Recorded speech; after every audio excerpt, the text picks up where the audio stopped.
Olá, sejam bem-vindos para mais uma edição do TRT Entrevista, sempre trazendo temas relevantes e temas extremamente importantes, é que eu sempre falo aqui. Eu sou Cleide Coelho e hoje nós vamos falar sobre o Dia da Mulher Negra Latino-Americana e Caribenha. Hoje aqui no estúdio comigo, a Neuza Batista, maravilhosa, para a gente poder falar sobre esse tema. A Neuza que é mestre de Estudos de Cultura Contemporânea pela UFMT, idealizadora de ações educacionais com foco na diversidade racial e autora do livro Cabelo Ruim? É isso, Neuza? Seja bem-vinda. Obrigada à audiência. É um prazer estar aqui. Prazer é todo nosso em te receber, uma honra em receber uma mulher tão incrível como você aqui no nosso estúdio, para poder falar de um tema tão relevante como esse, né? Do Dia da Mulher Negra Latino-Americana e Caribenha. Mas, para a gente poder começar, Neuza, nessas pesquisas e projetos, qual que é o contexto da mulher negra na sociedade? Lembrando que agora, no dia 25 de julho, é o Dia da Mulher Negra Latino-Americana e Caribenha, e que reforça, né, a ideia de união e luta pelos direitos. Eu queria que você falasse para a gente aqui agora sobre essa data, a importância, enfim. Bom, essa data ela tem uma importância especial para o movimento de mulheres negras, né, justamente porque é uma contraposição ao Dia da Mulher, né, o 8 de março, lembrando as mulheres negras que elas precisam ter uma atenção especial às suas condições, porque as mulheres negras elas têm piores condições em geral, né, de acesso à educação, de acesso à saúde, à empregabilidade. As mulheres negras foram 63% das vítimas de feminicídio em 2023, por exemplo. As mulheres negras têm menos acesso à educação superior. Então, existe todo um contexto que marginaliza e exclui essa mulher ainda hoje. Então, por isso, é importante que se tenha essa data, né?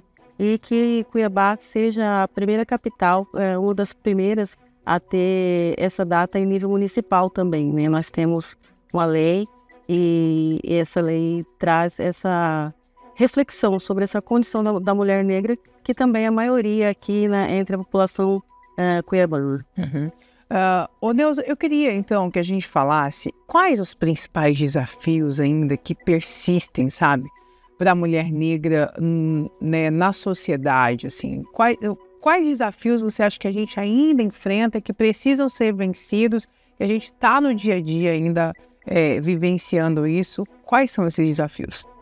Bom, eu vou falar como mulher negra, né? Tem lugar de fala, inclusive. Eu vivo na minha pele, né? Eu acho que um dos principais desafios hoje mesmo, que a gente vê nesse contexto político do nosso país, é a inclusão, né? Política, a inclusão nos espaços de poder, né? Isso é muito importante, porque por mais que a gente adquira consciência, se a gente não está nos espaços de decisão de poder, que são as câmaras, que são o Senado, né? Os espaços de decisão do judiciário também, isso nos exclui de alguma forma, porque a gente não consegue pensar em políticas públicas com esse recorte, dizendo isso na pele, né? Por isso a importância da inclusão política. Eu acho que isso daí é a primeira coisa, porque daí é que vem as políticas públicas que vão atender as mulheres negras, a fazer com que elas tenham acesso à educação, por exemplo, à saúde, ao atendimento, por exemplo, às mulheres negras, em termos de mortes maternas, né? Nós temos uma média maior do que a média nacional, né? Só no Brasil. E na América Latina a gente pode falar que é a mesma coisa, né? Mas vamos ter como parâmetro o Brasil. E por isso é importante a presença da mulher negra nesse espaço de poder para pensar políticas públicas com esse viés, né? Com essa vivência. Na política, né? Na política. Porque a política é o dia a dia, não é... A política não é a política partidária, né? A política é tudo. E a mulher, ela faz política no seu cotidiano, né? Nas relações, no cuidado com a casa, no cuidado com a família, né? Então, isso é muito importante. A gente põe o nosso olhar nesses espaços. Mais mulheres negras representando no legislativo, no executivo, no judiciário, para que a gente possa dar vez e voz também a essa classe, né, toda, né? Neuza, e no Brasil hoje, se a gente pudesse olhar para o nosso país de uma forma macro, assim, desse uma olhada, a gente conseguiria elencar algumas conquistas que a gente já teve? Olha, depois de tanta luta, a gente já conseguiu chegar até aqui. Falta muito ainda, né? A gente precisa fazer... a gente sabe que a gente precisa de ser mais representada, mas o que a gente já fez até aqui e o que nós, mulheres negras, já conquistamos aqui no Brasil e quanto sociedade? Eu vou falar do meu lugar enquanto pesquisadora, né? Sim. Pesquisadora negra. Eu acho que na academia as mulheres negras já estão fazendo uma grande diferença, embora o ingresso na academia ainda seja um número pequeno, né? Chegar ao ensino superior, as mulheres negras têm um nível, uma capacidade e condições de ingresso no ensino superior bem inferiores, né? Mas, mesmo assim, nós temos já grandes pesquisadoras, grandes pensadoras como Sueli Carneiro, né? Como Djamila Ribeiro, sim, que são pesquisadoras de gerações anteriores, são pessoas que vieram no movimento negro, né? Sueli Carneiro foi fundadora do Gueledés, que é um dos primeiros movimentos negros de São Paulo, fundado já no começo do século ainda, do século passado, né? E a gente tem essas vozes falando aí. Então, eu acho isso muito importante. Eu estou falando isso porque quando eu fui fazer a minha dissertação, eu li essas mulheres, então elas me realimentaram. Então, isso é muito importante. Eu acho que essa talvez seja uma das maiores conquistas das mulheres negras agora. Porque você sabe, quem está no espaço, quem sente, quem fala, né, é a pessoa que está vivenciando aquilo. Então, é o que as escritoras chamam de escrevivências, né, que são as vivências suas transformadas em pesquisa, em produção de conhecimento, né, não só para falar sobre o movimento negro, mas em todas as áreas do conhecimento, né. Então, eu acho que a academia, a gente está mostrando a cara, vamos dizer. As mulheres negras estão mostrando a cara e eu acho super importante isso. E através da educação, né? Claro, porque você produz conhecimento para as próximas gerações, né? E mais consciência também, né? Consciência de classe, saber o seu lugar e saber que outras pessoas também virão através de nós e é muito importante. Abrir caminhos, né? Abrir caminhos. Eu acho que a grande lição é essa, né? A gente falou de representatividade agora, mas ter representatividade suficiente para abrir caminhos e entender que outras pessoas virão depois de nós também. Muito legal. Bom, o TRT Entrevista hoje tá, assim, especial demais. A gente tem uma convidada, assim, super inteligente e cheia de histórias para poder contar. Eu tô com a Neuza Batista aqui no estúdio. Ela é mestre em Estudos de Cultura Contemporânea pela UFMT, é idealizadora de ações educacionais com foco na diversidade racial e autora do livro Cabelo Ruim? É isso?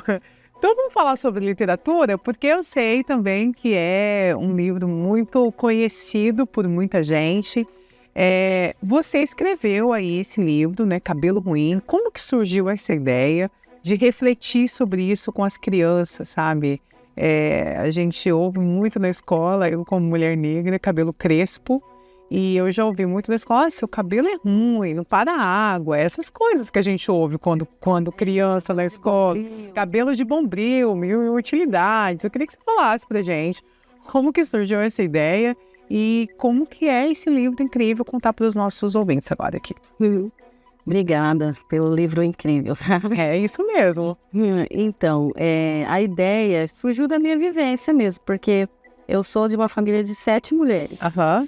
Então, e mulheres de idades bem diferentes. Então, quando eu era criança, minha irmã já era adulta, minha irmã mais velha. Então, eu assistia as minhas irmãs com aqueles produtos para alisar cabelo, que você sabe que antigamente era muito agressivo, né? Fazia em casa ainda, né?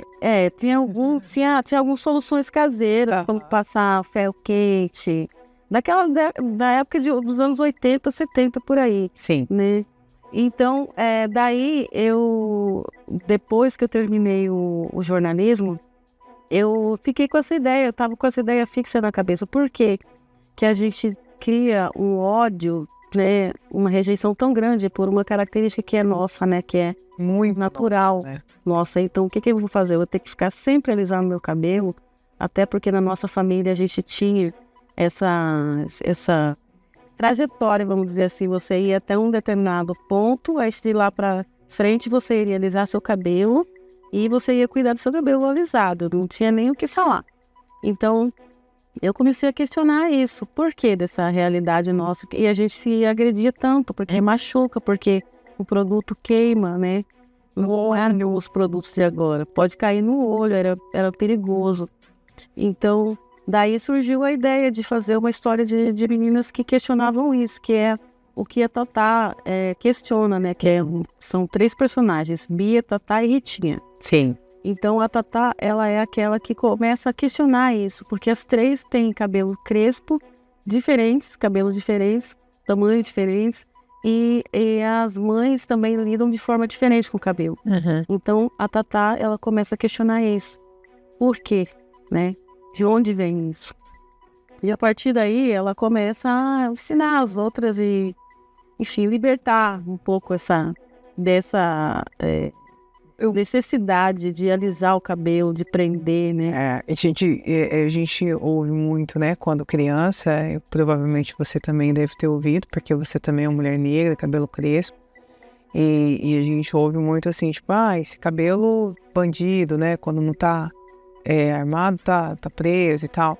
E a gente vê as crianças crescendo muito ouvindo esse tipo de comentário de bullying, essa agressão dentro da escola disfarçado de piadas. Eu acredito que o seu livro traga uma consciência maior, não só para quem tem o cabelo crespo, quem tem essa característica, mas também para quem está de fora e acaba tendo mais consciência disso, né? De que é uma característica que precisa ser respeitada acima de tudo. Bom, espero que faça isso. O objetivo na verdade, assim, você não pode falar que existe um objetivo, né? Quando você escreve um texto literário, não existe um objetivo em si. É uma coisa poética, né? Que vai surgindo. Mas surge a partir dessa experiência, né? Com a rejeição, né? E sim, a gente espera que aconteça isso, e como o livro ele foi lançado em 2006, então a gente já fez vários projetos com ele, já viajou com ele, já fez peças de teatro, né? Já fizemos muitas oficinas de tranças em escolas públicas, várias partes do Mato Grosso. Então a gente tem essa experiência com as meninas brancas, as meninas negras, as meninas pardas, as meninas pretas, as meninas das escolas, né? Como elas reagem a essa trança, a esse cabelo, essa questão, essa discussão sobre o cabelo, né? Então tem várias situações, sim. E que é muito importante, né? A gente poder falar. Sim. Agora, eu queria que a gente falasse um pouquinho sobre o papel das famílias, dos educadores, né? Na promoção da autoestima dessas crianças negras. Qual que é o papel ali? Eu como mãe, como professora, como educadora, qual que é o meu papel de conscientizar e de falar sobre esse assunto? Então, é um papel muito importante, e até nesses projetos que eu citei, a gente sempre procurava envolver as famílias, né? Porque são as famílias que passam, né, os valores. Como existiam meninas negras que rejeitavam fazer trança porque elas não queriam soltar o cabelo para não passar vergonha na frente dos outros, né? Então, assim, tudo isso vem da família, né? De como a família trata o cabelo, né? Eu posso falar da minha própria experiência. Eu comecei a fazer trança quando eu estava fazendo jornalismo, e aí a partir dessa trança que eu resolvi usar o cabelo natural. Então eu senti todo o racismo violentamente, porque naquela época, imagina, né, começo dos anos 90, final dos anos 80, ninguém usava cabelo assim, né? Então eram muitas situações de racismo. E aí uma delas vinha da minha própria família, porque minha própria mãe não queria que eu usasse. Não queria que usasse trança ou cabelo natural? Cabelo natural. Entendi. Ela não queria, ela não aceitava, né? Porque o cabelo, assim como tá o meu, ele é só assim, tipo, você vai fazer o que com o seu cabelo? Você tá esperando ele crescer? Você tá fazendo o seu quê para você depois trançar, para você depois alisar? Ninguém aceita um cabelo assim. Que eu quero. Não, eu quero. Ah, por que seu cabelo tá assim? Ué, porque ele é assim, porque eu quero usar assim. Eu quero. Exatamente. Exatamente. E falando da família, da minha própria família, eu tinha essa resistência da minha própria mãe. Né? Sim. Culpa dela? Não, é toda a estrutura racial, toda a estrutura do racismo. Que vem desde antes, né? Que a gente vive, que envolve todas as famílias, né? O racismo estrutural, ele é estrutural porque ele tá na base da sociedade, da formação da sociedade, né? Não só como enquanto Brasil, mas enquanto América Latina também, né?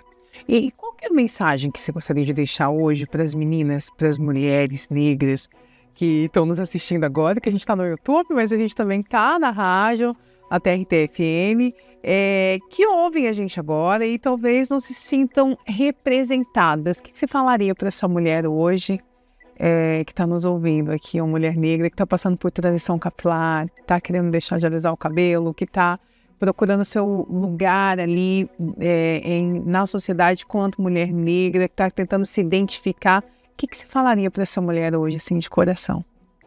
De coração...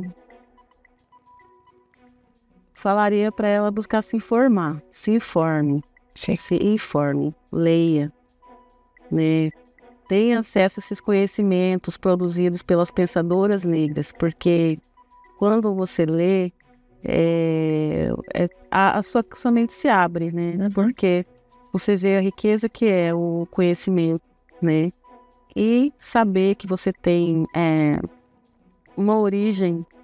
E essa origem está sendo negada aqui, né? Na história do Brasil mesmo, a história do povo negro, da forma como ela é contada, é totalmente... É como se nós não tivéssemos história antes de chegarmos aqui no Brasil. Então, leia, se informe, saiba da história dos seus ancestrais, né? Saiba que você veio de uma linhagem forte, né? Como uma amiga minha diz assim, só os mais fortes, se você está aqui é porque você faz parte dos mais fortes. Só os mais fortes foram resistindo e passando para os seus ancestrais, para sua família, né? Para suas gerações, esse conhecimento.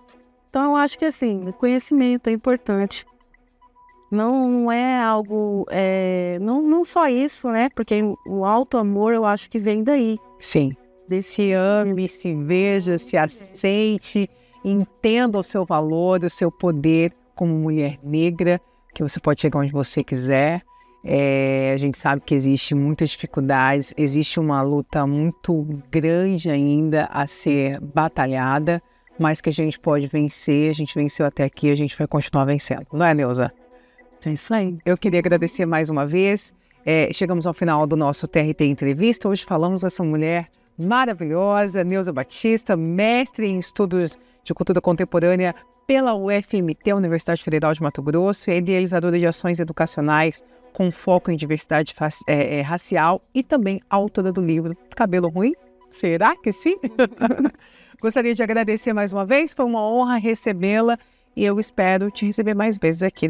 Deixar você com as suas considerações finais agora. Eu que agradeço a toda a equipe, né, maravilhosa, né, e desejo a vocês um bom trabalho. Obrigada. E agradeço mais uma vez, deixo gratidão imensa de estar valorizando o trabalho da gente. Imagina, a gente está aqui para isso, conte sempre com a TRT-FM, com o Tribunal Regional do Trabalho também. Bom, chegamos ao fim do nosso TRT Entrevista, lembrando que você pode ver e rever esse episódio incrível que a gente fez aqui com a Neuza pelas nossas redes sociais de forma gratuita, quantas vezes você quiser. Acesse @TRT Mato Grosso. Obrigada pela sua audiência, pela sua presença e até a próxima.